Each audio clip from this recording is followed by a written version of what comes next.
닷컴 버블 플러스 금융위기를 결합한 대공황이 조만간 온다. 사실상 수천조 원짜리 시한폭탄이 지금 미국에 존재하고 있다. 안녕하세요, 투자식가자 김PB입니다. 역대급 대공황이 온다. 전 블랙록 매니저의 폭로라는 주제로 말씀드려볼게요. 블랙록은 다들 여러분들 아시다시피 1경 원 이상의 자산을 운용하는 전세계 최대 자산 운용사죠. 최근에 어떤 한 이제 미국의 소형 금융 채널에서 블랙록 전 포트폴리오 매니저를 추천해서 이제 인터뷰를 했는데 굉장히 놀라운 내용들이 많이 담겨 있었습니다. 조회수가 많이 나왔거든요, 채널 규모 치고는. 근데 대공황이 지금 6개월에서 12개월 정도밖에 안 남았다라고 얘기를 합니다. 이분이 누구냐면은 에드워드 다우드라는 분인데, 이분이 파이낸스 테크놀로지스라는 이제 회사의 창업자예요. 그리고 전 블랙록 포트폴리오 매니저기도 합니다. 그러니까 투자 전문가죠. 근데 이 파이낸스 테크놀로지스가 뭐 하는 회사냐면은 글로벌 매크로 분석을 해서 경제 분석을 통해서 투자하는 전략으로 회사가 운용이 되고 있어요. 그러니까 경제 분석의 경제 통이라는 거겠죠. 근데 이분이 뭐라고 말씀하시냐면 닷컴 버블 플러스 금융위기를 결합한 대공황이 조만간 온다라고 얘기를 하고 있습니다. 근데 이 상황에는 지금 어떤 얘기들을 하시냐면 미국 경제의 구조적 위기, 달러에 대한 문제, 코인, 주식, AI, 금융시장까지 이제 얘기를 하고, 그 다음에 우리가 그럼 투자를 이 상황에서 어떻게 해야 되는지까지 얘기를 하기 때문에 이분의 영상이 굉장히 폭넓게 설명이 잘 되어 있어요. 저희랑 의견이 똑같거든요. 저희 유튜브랑 의견이 똑같은데 솔직히 이분의 의견이 진짜 굉장히 설득력이 있어서 여러분들한테 꼭 보여드리고 싶었습니다. 일단 이분이 뭐라고 얘기를 하시냐면은 미국은 지금 무제한 부채 확대를 하고 있다. 이래가지고 지금 신용평가 등급이 내려가기도 했죠, 미국이 최근에. 무제한으로 부채 찍어내기를 하고 있고 지속적인 양적 완화를 하고 있는데, 크고 아름다운 지출 법안 트럼프가 최근에 통과시킨 이 법안이 사실상 무제한 차입, 즉 돈을 무작위로 찍어내는 거를 허용한 거나 마찬가지다. 그래서 이게 달러의 기축통화 지위 자체를 지금 위협하고 있다라고 얘기를 합니다. 사실상 지금 미국은 디폴트 상태입니다. 월급 500만 원 받는 직장인이 이자를 300만 원 내고 갚아야 될 빚이 예를 들어서 100억이라고 하면은 이거 사실 디폴트 상태잖아요. 그러니까 이런 느낌이라고 보시면 돼요. 딱 금액이 이 정도 비율은 아니지만 아무튼 빚을 지금 갚을 수 없어서 사실상 준 파산 상태인데도 불구하고 무한정 또 돈을 찍어내서 억지로 경제를 부양시키고 있습니다. 근데 지금 여기서부터 재밌는 게 나오는데, 바이든 때부터 지금 지표가 많이 조작됐다 그래요. 민주당 이제 대통령이었던 바이든이 노동 지표 같은 것들을 조작하고 과장을 해가지고 요 지표로 불안정한 이제 그러니까 거짓 통계를 가지고서 경제가 마치 잘 되고 있는 것처럼 거짓말을 했다. 사실 실물 경제는 무너지고 있는데 안 무너지는 것처럼 조작을 했다라고 얘기를 하고, 그런 조작된 통계를 가지고 연준이 정책을 펼쳤다라고 얘기를 합니다. 그래서 재선을 하기 위해서 과도하게 돈을 풀고 경제 지표를 사실상 조작을 했다라고 얘기를 하고 있습니다. 이분은 블랙록 펀드 매니저까지 하셨던 분이기 때문에 이분의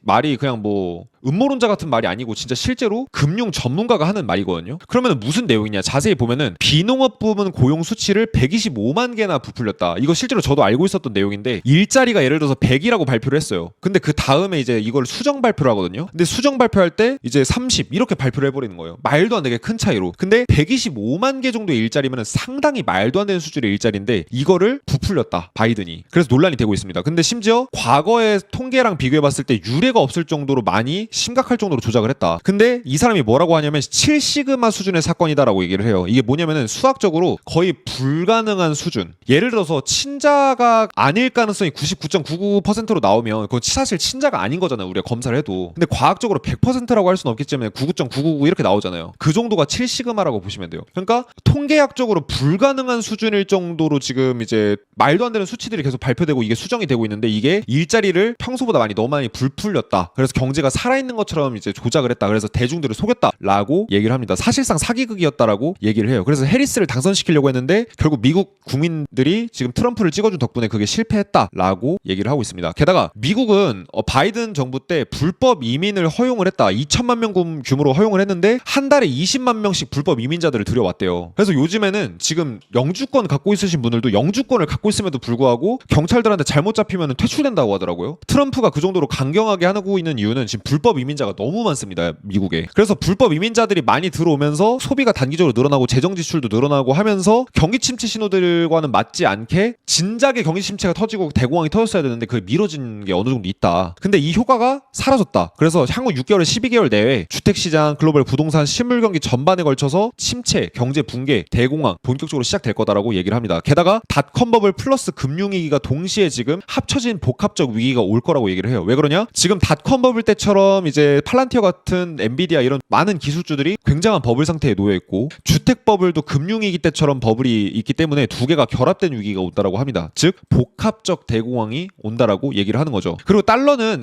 가장 깨끗한 더러운 셔츠다 이렇게 표현을 하는데 17조 달러, 그러니까 우리나라 돈으로 한 대략 3경원 정도에 달하는 해외 달러 표시 부채 때문에 브릭스들이 탈달러를 하고 싶어도 이제 전 세계에다가 미국이 돈을 뿌려놓고 투자를 해놓은 게 있기 때문에 브릭스가 이렇게 달러를 탈달러하기가 쉽지는 않다. 하지만 달러는 확실하게 천천히 죽어가고 있다라고 얘기를 해요. 왜냐? 달러를 하도 찍어내니까 신뢰도가 당연히 떨어지고 패권이 약화될 수밖에 없는 거죠. 우리가 지금 김PB 뷰에서 보는 것과 비슷합니다. 달러가 당연히 지금 미국의 패권은 계속 유지되겠지만 이게 점점 약해지고 있는 건 맞다. 툭하면 지금 달러 떼가 찍어내는데 안 그럴 리가 없죠. 실제로 브라보스 리서치의 자료를 보게 되면 전 세계 외환 보유고에서 이제 달러가 차지하는 비중이 2016년만 해도 65%를 상회했습니다. 근데 오늘날 57%까지 떨어졌어요. 이게 이제 또 10년 지나면 40%대까지도 떨어질 수가 있거든요. 실제 전 세계 국가들이 외환 보유고에서 달러를 갖고 있는 비중이 줄어들고 금이나 위안화를 더 많이 보유하고 있어요. 즉 뭔가 패권이 천천히 바뀌려고 하는 움직임이 보이고 있다는 거죠. 그러니까 트럼프가 지금 시진핑 죽이기에 들어간 거죠. 그래서 이런 추세가 지속된다라고 하면 달러의 패권이 점차 흔들릴 가능성이 높고 달러 패권은 곧 미국의 패권입니다. 미국이 지금 실질적 파산 상태인데도 유지할 수 있는 이유는 뭐냐? 달러 찍어낼 수 있는 권한이 있으니까 그냥 자기네들 마음대로 막 하는 거예요. 근데 그게 흔들리면 안 되는데 지금 흔들리고 있다라는 거죠. 게다가 지금 이제 이 에드워드는 뭐라고 얘기를 하냐면 건설업체의 주식이 계속해서 둔화되고 있다. 건설업 ETF는 지금 주가가 고점에서 한참 먼 거리에 있는데 나스닥은 지금 사상 최고치 뚫고 있잖아요. 이게 실물 경기가 침체되고 있다라는 강력한 증거다라고 얘기를 합니다. 왜 그러냐? 경제가 좋으면은 건설업체 주식이 먼저 날아가요. 2022년에 주가 바닥 찍고 올라가기 시작했을 때 건설업 ETF가 나스닥보다 더 많이 올라갔어요. 근데 지금은 그렇지 않잖아요. 이거 자체가 실물 경기 침체가 다가오고 있다라는 걸 투자자들이 인지하고 있다라는 거다. 기관들도 인지하고 있다라고 얘기를 하는 거고 이게 하락 선행 지표로 활용될 수 있다라고 얘기를 합니다. 왜 그러냐? 실제로 2008년 글로벌 금융위기에도 나스닥 지수는 올라가는데 건설업 ETF는 떨어졌죠. 이러다가 나스닥 지수가 건설업 ETF 따라가면서 실물 경기 침체가 실제로 시작되면서 건설업 ETF 방향대로 나스닥도 폭락했습니다. 금융위기 당시에 나스닥보다 먼저 하락하면서 경제가 박살날 거라는 걸 알려줬던 게 바로 건설업 ETF예요. 그러니까 지금 상황도 조금 수상하고 위험하다고 볼 수가 있겠죠. 실물 경기랑 부동산 경기의 선행지표 역할이 실제로 됩니다. 그리고 이제 이 에드워드가 주식시장에 대해서도 얘기를 하는데 현재 지금 너무 역사적으로 고평가되어 있다. 우리 채널에서 얘기하는 거랑 똑같죠. 저도 계속 말씀드리는 게 워렌 버핏이 만든 버핏 지수라던가 전반적으로 뭐 K플레이쇼라던가 다양한 지표들을 봤을 때 대공황 때보다 더 버블이고 닷컴 버블 수준에 필적하거나 그 이상이에요. 지금 버블이. 그래서 향후에 30에서 50% 정도 하락할 가능성이 있다라고 얘기를 합니다. 저는 조금 더 보고 있는데 경제 위기의 패턴을 전형적으로 따라간다라고 봤을 때 2년 동안 50% 정도 지수가 빠질 거다라고 얘기를 해요. 참고로 닷컴 버블 때 아마 제가 알기로는 나스닥이 한 70% 후반대 정도 빠졌거든요. 지수가 이 정도 빠졌고 아마존이 95% 빠졌고 애플이 80% 빠졌어요. 이런 상황이 또다시 올 수 있다라고 지금 이 전문가가 얘기를 하는 거고 부동산 시장으로 넘어가게 되면 불법 이민자들의 유입이 임대료를 떠받쳤다 그래요. 왜 그러냐? 바이든이 불법 이민자들 다 풀어줘가지고 이민 들어오게 한 건 맞아요. 그래서 이민 들어와서 경제가 부양되는 데는 도움이 됐지만 부정선거에도 영향을 주고 막 이런 다양한 문제점들이 미국에서 드러나고 있거든요. 근데 이 효과가 사라졌대요. 이제 불법 이민자들이 경제를 살리던 게 사라졌대요. 왜 그러냐? 불법 이민자들이 초기에 들어왔을 때는 집도 얻어야 되고 돈도 막 이거저거 이제 써야 돼요. 먹고 살려면. 근데 어느 정도 자리를 잡으면 이제 식료품비랑 뭐 이런 거 저런 거 쓰는 거 빼고는 다 본국에다가 자기 가족들 있는 데다가 돈을 보내겠죠. 그러니까 정부 보조금을 의존하는 경우가 많고 소비력도 줄어드는 경우가 많기 때문에 이제 불법 이민자들이 들어와서 뭔가 경제적 부양되는 효과가 적대요. 그래서 임대료가 많이 이제 불법 이민자들이 들어오면서 임대료가 많이 높아졌었다가 이게 안정화가 돼가지고 미국, 영국, 일본 모두 다 동시다발적으로 부동산들이 둔화되고 있고 이게 글로벌 주택 위기로 이어질 가능성이 높다라고 합니다. 그래서 방금 보여드렸던 건설 ETF도 떨어졌다. 2021년부터 2023년까지 매월 20만 명씩 불법 이민자가 들어왔대요. 그러니까 이거 바이든이 풀어준 거죠. 그래서 지금 트럼프로 정권이 바뀌고 나서 정치적 압박을 들어가고 있다 보니까 지금 이제 불법 이민자들이 확 줄어들고 있는 사람들도 퇴출되고 있는 이런 상황입니다. 자, 게다가 여러분들 아실지 모르겠는데 2023년에 역대급 은행 파산들이 있었어요. 퍼스트 리퍼블릭, 실리콘밸리 은행, 그다음에 시그니처 뱅크 다 지금 굉장히 큰 은행들이었습니다. 미국 역사상 가장 큰 파산 은행이 워싱턴 뮤추얼이라고 이제 글로벌 금융위기 때 무너졌던 은행인데 이 은행을 빼고는 2, 3, 4위를 2023년에 다 갈아치웠어요. 그 정도로 엄청나게 은행 파산이 큰 규모로 3개가 와르르 무너졌는데 이거를 미국 정부에서 1,000조 원을 찍어서 막았습니다. 사실 이거는 막았으면 안 됐다라고 얘기를 해요. 왜 그러냐? 위기가 더 커졌거든요. 다음 위기는 연준이 아예 수습이 불가능할 정도의 신용 위기가 올 거라고 에드워드는 얘기를 합니다. 왜 그러냐? 이 파산을 막으면서 터져야 될 거, 그러니까 고름이 좀 터지면 막을 수 있는 거를 이제는 암덩어리를 키워버렸다는 거죠. 그래서 경제 위기는 사실 경제 지표로 봤을 때 이때 왔었어야 됐고 저도 그렇게 봤었습니다. 근데 불법 이민자들이나 이 바이든의 통계 조작 때문에 이 경제 위기가 미뤄졌었다 이렇게 얘기를 해요. 그리고 프라이빗 크레딧이라는 위험이 있다고 하는데 그림자 금융, 섀도우 뱅킹 리스크가 지금 미국에 있다고 하는데 민간 대출 시장에 폰지 사기, 실질적 폰지 사기가 지금 미국에서 이루어지고 있대요. 사실상 수천조 원짜리 시한폭탄이 지금 미국에 존재하고 있다. 이게 뭐냐? 지금 은행에서 워낙 대출을 꽉 틀어막고 있기 때문에 민간 기업들이 은행 가서 대출 받기가 힘들어요. 그래서 어디다가 대출을 받냐면 펀드에서 받습니다. 투자회사나 이런 곳들한테 이제 기업들이 돈을 빌려요. 근데 굉장히 리스크 있게 이제 빌린다는 거죠. 그럼 이제 펀드가 8에서 12% 정도 이자율을 주고 이제 기업들한테 돈을 빌려줘요. 그러면 이제 기업들은 열심히 이제 돈을 빌려서 갚겠죠. 그럼 이 돈을 누구한테 끌어와요? 펀드들은 투자자들한테 끌고 오는 거예요. 그러니까 만약에 펀드가 이 돈 빌려줬던 이제 기업들이 무너지면은 펀드 깨지고 펀드 깨지면 투자자들까지 무너지는 구조인데 지금 이 규모가 전 세계에 수천조 원이래요. 특히 미국이 거의 그 중에 7, 80%를 차지합니다. 이게 버블이 터질 가능성이 높다라고 에드워드는 얘기를 합니다. 그래서 지금 이 수천조 원짜리 그림자 금융, 이 프라이빗 크레딧의 부실률하고 횟수 가능성조차, 즉 이 대출이 얼마나 부실한지 이런 정보조차 제한돼 있어요. 지금 비공개 시장이기 때문에 그런데 이 부실들이 심각하다라고 지금 계속해서 기사들이 나오고 있습니다. 그럼 프라이빗 크레딧이 뭐냐? 자세히 설명드리면 은행이 아니라 민간 금융회사, 펀드 같은 데서 기업이나 자산에다가 직접 대출을 해주는 구조예요. 근데 이 대출이 굉장히 부실하게 대출이 된다는 거죠. 은행 규제가 강화되니까 대출 수요가 이 펀드 쪽으로 몰려가지고 이제 쭉 몰렸었는데 블랙스톤, RS캐피탈, 아폴로 같은 회사들이 있다고 합니다. 유명한 회사들인데 왜 이 프라이빗 크레딧이 폰지 구조냐, 이 민간 대출이 폰지 구조냐? 수익은 고정이에요. 근데 자금 조달은 새 투자자를 의존을 합니다. 투자자들이 만기가 돼서 돈을 찾아가면은 새로운 투자자들을 유입시켜가지고 이 펀드를 유지를 하는데 이 펀드가 부실해졌는지 안 해졌는지를 우리가 알 수가 없어요. 민간 대출사들이 약속한 고정 수익을 투자자들한테 지급하려면 새로운 투자자들한테 돈을 받아서 이전에 투자자한테 수익을 보전해야 되고 돈을 갚아줘야 되는 경우가 많기 때문에 폰지 사기랑 똑같다고 합니다. 이 구조가. 그래서 펀드들이 또 분식회계를 하고 있을 가능성도 높다 그래요. 왜냐? 상당히 불투명하거든요. 대중들이 접근할 수가 없어요. 저 정보에. 그래서 손실을 은폐하고 있을 가능성이 높고, 왜 그러냐면 이 펀드들이 이걸 돈을 받고 해가지고 이제 상업용 부동산 상가 이런 거에 많이 투자를 했는데 지금 막 이제 샌프란시스코는 막 공실률이 30-40%대까지 가요. 그러면은 상업용 부동산 상가 빌딩 다 망하거든요. 1000억짜리 빌딩이 200억, 300억에 팔려요. 그럼 얘네들이 투자한 거 다 망했을 텐데 그게 왜 안 드러나고 있냐라는 거예요. 왜 그러냐? 그렇게 손실 봤던 거를 장부에다가 이제 인식을 좀 늦게 시켜서 장부에 마치 손실이 안 난 것처럼 이제 만들어 놓거나 아니면은 새 투자금으로 이자를 지급하는 방식으로 해서 지금 손실을 감추고 있다라고 얘기를 하고 있습니다. 그리고 두 번째로 이 민간 대출이 왜 폰지 구조냐? 유동성이 먼저래요. 사업성이나 담보 가치를 보고 이제 펀드들이 돈을 빌려주는 게 아니라 이 대출을 해준 다음에 1년 뒤에 다른 이제 기관들한테 이 대출 던져줄 수 있나? 뭐 이런 말도 안 되는, 상환 능력이 부족하거나 이게 딱 봐도 이제 대출이 나가면 큰일 날 것 같은데도 이 폭탄 돌리기 구조가 유지가 된다라고 하면 돈을 그냥 빌려준대요. 그러다 보니까 자본주의의 맹점이 이거예요. 사실은 사회주의나 공산주의를 믿는 사람들이 뭐 때문에 이러는 거예요. 자본주의가 이런 게 지금 이런 사람들의 부정부패가 이런 것들이 문제가 된다, 이런 식으로 지금 주장을 하는 거잖아요. 이게 자본주의의 맹점 중에 하나입니다. 그래서 금융위기의 시초이기도 한데 실제로 2008년 글로벌 금융위기가 이렇게 시작이 됐어요. 근데 이번에도 지금 똑같은 일이 또 벌어지고 있다는 거예요. 그래서 다른 기관에다가 이 대출 내가 해줬다가 이자 잘 받다가 던져서 넘길 수만 있으면 된다, 그러면 대출 해준다 이거예요.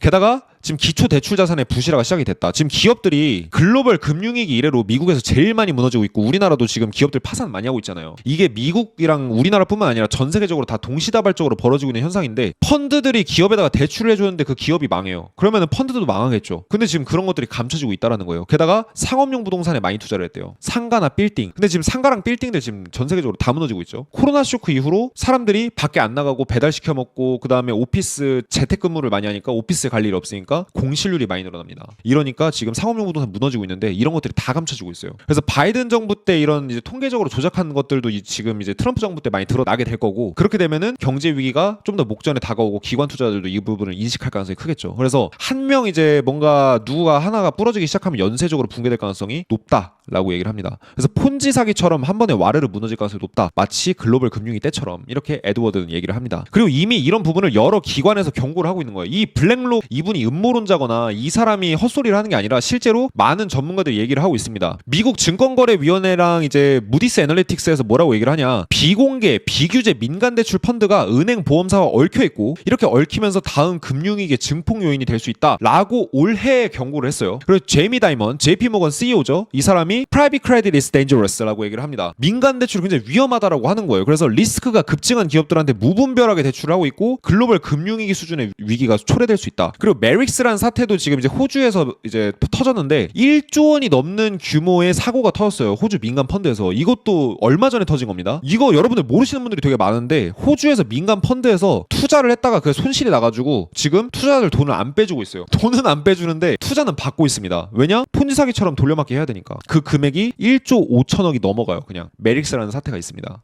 지금 우리나라로 치면은 라임 사태 몇 배 정도 규모라고 보시면 돼요. 그래서 이미 호주부터 지금 사고가 터지기 시작했고 미국까지 터지게 되면 이제는 이제 전 세계 경제 위기로 번질 수가 있는 거고 민간 대출의 세계적인 규모가 4천조 원이래요. JP 모건에 따르면. IMF에서 집계하는 거는 3천조 원 정도 된다라고 하는데 JP 모건 통계로는 4천조 원 정도 된다라고 합니다. 4천조 원짜리 버블이 터질 수 있다라는 거죠. 자, 그리고 지금 이렇게 경제 위기가 터지게 되면 어떻게 될 거냐? CBDC가 도입될 가능성이 높다라고 얘기를 해요. 세계적으로 지금 80% 이상 중앙은행들이 CBDC를 개발하고 있고 경제 위기에다가 은행들이 지금 이제 부실된 은행들이 통합하게 되고 그다음에 대중들이 공포에 휩싸이게 되면 CBDC가 론칭될 수 있다라고 얘기를 하는데 CBDC가 그럼 론칭되면 어떤 일이 벌어지냐? 월급을 안 쓰면 사라지는 말도 안 되는 일들이 벌어질 수가 있어요. 여러분들이 일을 하고서 CBDC로 월급을 받잖아요. 국가에서. 그러면은 그거를 언제까지 써야 되는지를 정부에서 설정할 수가 있습니다. 그래서 지금 트럼프가 CBDC를 반대하는 거예요. 이거 하는 순간 공산주의 사회주의 된다. 이렇게 지금 얘기를 하는 겁니다. 바로 딥스테이트의 세상이 된다라고 얘기를 하고 있죠. 그래서 개인의 소비 패턴도 다 추적이 되고 행동도 통제할 수 있고 심지어 CBDC는 해킹까지 될 수 있습니다. 그러다 보니까 내가 10년 동안 모은 재산이 하루아침에 날아갈 수가 있는 게 바로 CBDC이기 때문에 이게 엄청난 혼란을 유발할 수가 있어요. 근데 이 CBDC가 이런 이제 이유로 도입될 가능성이 있다. 트럼프는 CBDC 반대하고 있고 시진핑은 CBDC 적극 찬성하고 있습니다. 이 이유가 바로 이것 때문에 그래요. 시민들을 통제할 수가 있기 때문에. 딥스테이트들이 원하는 게 화폐 통합이거든요. 그것들을 지금 CBDC가 이런 경제 위기가 왔을 때 진행될 수 있다라고 얘기를 합니다. 실제로 연준도 그렇게 하다 생겼어요. 그리고 이분이 또 이제 희망적인 얘기도 해주는데 앞으로 어떻게 하면 우리가 투자를 해서 재벌이 될 수 있냐에 대해서도 얘기를 해줍니다. 디지털 자산이라고 프로토콜 소유권의 변화가 온다라고 해서 미래는 노동에서 돈을 버는 세상이 아니라 프로토콜의 접근권 소유자가 수익을 창출할 수 있게 되는 시대가 온다. AI나 블록체인 시대에는 어떻게 되냐면 자율경제 시대가 된다. 그래서 기존에 우리가 일을 해서 돈을 버는 시대는 더 이상 저문다. 어차피 그건 다 AI가 할 수 있게 된다. 그래서 AI 시대에는 나만의 프로토콜을 만들고 나만의 어떤 시스템을 만들어서 그거에 접근할 수 있는 권한을 내가 갖고 있으면은 사람들이 그걸 이용할 때 돈을 버는, 마치 비자나 마스터카드가 카드라는 시스템, 신용카드 시스템을 만든 다음에 지금 앉아서 떼돈 벌고 있잖아요. 여러분들 신용카드사에서 여러분들한테 주유권 주고 혜택 주고 뭐 이제 여러분들 뭐 영화권 주고 이런 게 왜 그러냐면 그렇게 돈을 뿌려도 돈이 남아요. 그리고 들어가는 돈이 없어요. 다 남는 돈입니다. 그러니까 지금 카드사들이 그렇게 돈을 뿌리는 건데 그런 시스템을 블록체인 시스템에서 구축하면 여러분들이 떼돈을 벌 수 있다. 좀 그런 데에 투자를 해도 되겠죠. 그래서 더 적게 일하고 더 많이 버는 시대가 오고 권력은 더 소수에게 집중되는 상황이 올 수 있기 때문에 이 부분에 대해 투자를 여러분들이 준비해야 된다라고 또 이제 블랙록 매니저가 얘기를 하고요. 지금은 다른 거 하지 말고 현금 보유해라. 우리 김PB 채널에서 얘기하는 건 똑같아요. 왜 그러냐? 대부분의 자산이 지금 거품 상태이기 때문에 뭐 한 달이고 두 달이고 이렇게 단기 투자하는 건 저는 상관없다고 말씀드리잖아요. 근데 1년 이상 3년 이상 보시고 투자하시면 큰일 난다. 목돈 들어갔다 크게 물리는 수가 있다 말씀드리는 게 자산이 거품 상태라고 얘기를 합니다. 그러니까 많이 올랐어요. 여기서 좀 더 오를 수 있는데 그만큼 떨어질 가능성이 이게 떨어질 폭이 더 클 수 있다라는 이 리스크가 크다라는 거죠. 그래서 지금은 매수보다 현금을 모아야 된다라고 얘기를 합니다. 그래서 위기가 왔을 때 공포 속에서 기회를 잡는 게 세대적 부의 출발점이다. 저랑 진짜 거의 90% 이상 똑같은 얘기를 하고 있기 때문에 아마 저처럼 매크로 경제 분석, 거시 경제 분석을 하는 분이기 때문에 아마 비슷한 뷰를 갖고 계시지 않나 싶고요. 지금은 모든 게 너무 투자하기엔 비싸다라고 얘기를 합니다. 그래서 세상이 뒤집힐 때 기회가 온다라는 얘기도 저희 채널처럼 똑같이 하고 있습니다. 전반적으로 김PB와 같은 의견을 보이고 있다라고 보시면 될 것 같아요. 그래서 바이든이 감추고 미뤄왔던 대공황이 6개월에서 12개월 내에 시작된다라는 게 이 에드워드의 결론적인 내용인 것 같아요. 그래서 여러분들이 이런 시기에 대공황이 올 때, 그리고 대공황이 오기 전에 상승장, 대공황이 와서 그 이후에 이런 시장에서 돈을 어떻게 하면 투자로 수익을 낼 수 있을지 이런 노하우를 어떻게 알려드릴까 제가 고민하다가 크게 오를 수 있는 종목을 구분하는 이 미국 전설적인 투자자의 노하우가 있습니다. 이걸 요번에 제가 7월에 월말 특강으로 무료로 요번에 공개해드려 볼까 합니다. 1000배 룰브레이커 매매법. 1000배 정도 가는 종목을 2번이나 발굴하고 30배에서 100배 갈 만한 종목을 수십 개 종목을 발굴한 미국의 전설적인 투자가가 있습니다. 근데 잘 안 알려졌어요. 이 사람의 투자법이 정말 한국 사람들한테 딱 맞는데 요거를 제가 요번에 공개해드려 볼까 합니다. 7월 31일 목요일 오후 9시 반 경제왕 김PB 유튜브에서 요 부분 공개해드려 볼까 하고요. 1577-0471로 월말 이렇게 문자를 보내시면은 요거 라이브 방송 실시간 링크를 보내드립니다. 아니면 일시 맞추셔서 라이브 입장해주시면은 요 내용 들으실 수 있는데 월말 문자 보내주셔야지 실시간으로 들으실 수 있고 안 까먹으실 수 있으니까 월말 이렇게 1577-0471 문자 남기시는 거 권장드릴게요.